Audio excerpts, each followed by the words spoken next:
یه مدت زمانی اشتباه کردم، الان نشستم جلوی شما و نمیدونم چی بگم. من با تمام وجودم در اختیارتون.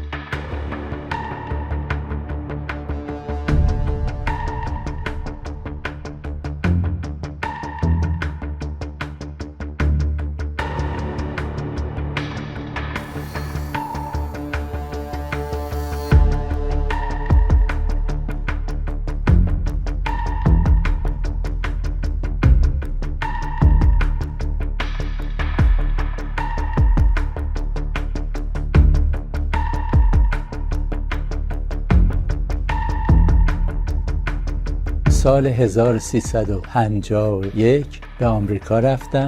در سال 1401 در تجمعات اونجا شرکت کردم. من دیدم که تو اون تجمع این معذرت میخوام این مرد عوضی داره میزنه زیر تمام این چیزهایی که به ما گفتن، مثلا این تجمع خصوصی. بعد یهو میدیدم که این شعار پهلوی، رضا پهلوی و از این حرفا من به خاطر این شاه نیومدم. الان اشتباه کردم اصلا رفتن اون جریان توی اونجا، واقعا هم اشتباه کردم، ولی خب یه اشتباه بود دیگه.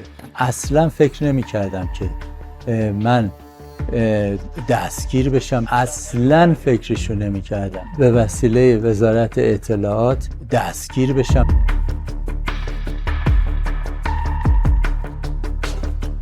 در راهپیمایی برلین شرکت کردم. من یه پیرهن یه مشتی این انقلاب زنای ماست. چند تا کلیپ ساختم و استوری گذاشتم. یه مدت زمانی اشتباه کردم، الان نشستم جلوی شما و نمیدونم چی بگم.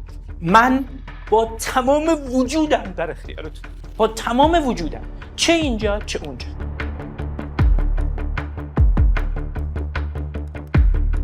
تجمعات که مثلا شکل میگیره، من فیلم میگرفتم، مثلا استوری میکردم و مثلا روش یه آهنگی میذاشتم که شور و اشتیاق بیشتری بده به مثلا اون استوری که تو میبینی. من اصلا فکر نمیکردم که وزارت اطلاعات ایران انقدر تسلط داشته باشه. به خاطر تسلط قبلیشون منو تو فضای مجازی پیدا کردن و از اون طریق منو دستگیر کردن.